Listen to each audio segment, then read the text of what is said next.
Фу.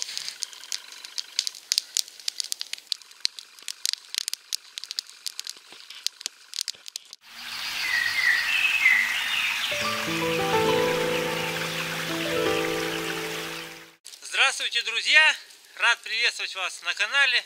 И наши прошлые мучения с финской свечой натолкнули меня на такую мысль. А что если зимой костер сжечь прямо на пне? Вот я нашел такой пень, и сейчас мы попробуем это осуществить. Итак, вот я заготовил растопку из еловых веточек. Все кладем и поджигаем.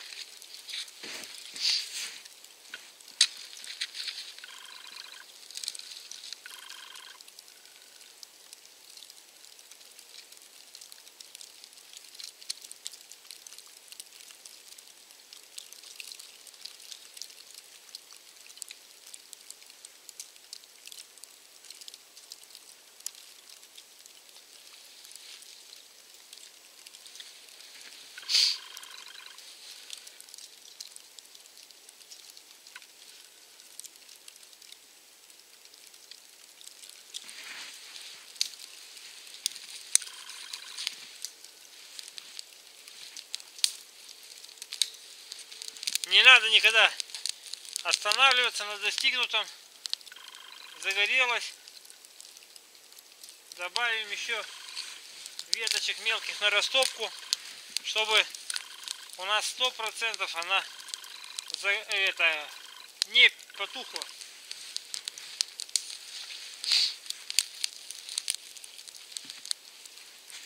Вот так.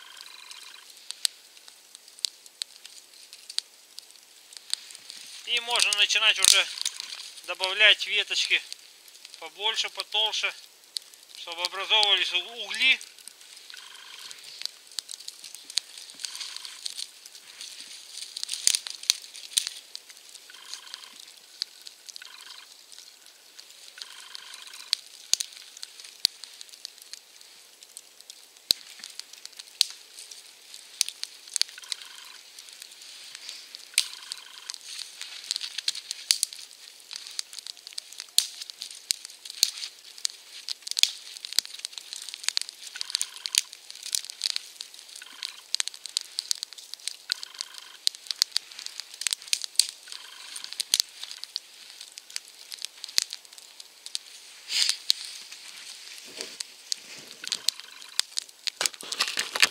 Посмотрим, какой эффект даст нам этот способ.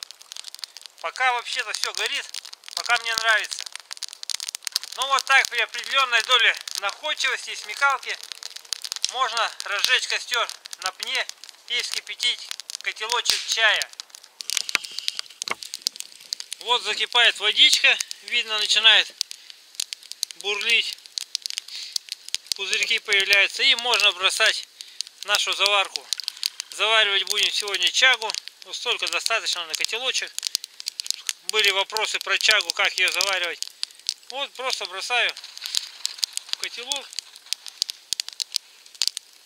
Сейчас, пока она уже в горячей воде начнет настаиваться, и когда закипит водичка, уже у нас будет чаек. Еще немножко покипит, и красота.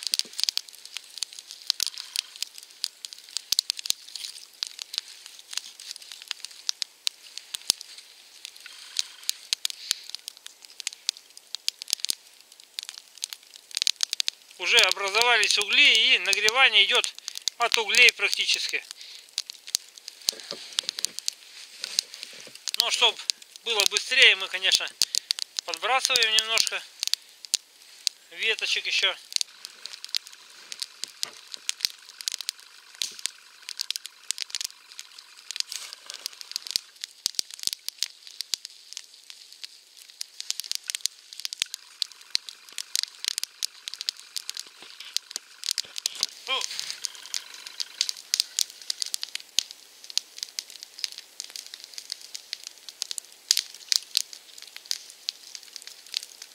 О, Еле спас. Котелок пошел вверхом. Ну что, я считаю, наша цель достигнута. Костер у нас не утонул, то есть очень удобно на пне. Не надо заранее копать яму, утаптывать или еще что-то, подстилать. Котелок, чай в котелке вскипячен. Для добычи дров мы использовали только наши руки. Ну и ноги иногда, чтобы вот такие уже крупные ломать. Использовалась сухая елка и еловые веточки. Вот так вот. Тут меня упрекали, что когда я пропилу снимал, что в лесу можно и без всякой пилы и топора вскипятить котелок чая. Да, действительно можно. Вот я вам показал. Ну а кому полезно, отметьте это видео. Спасибо, что пишите комментарии. Пишите, пожалуйста. Очень интересно ваше мнение. Ну и до новых встреч. Да, кто еще не подписался, подпишите, чтобы не пропустить другие интересные видео про костры. Пока-пока. А мы идем пить чай.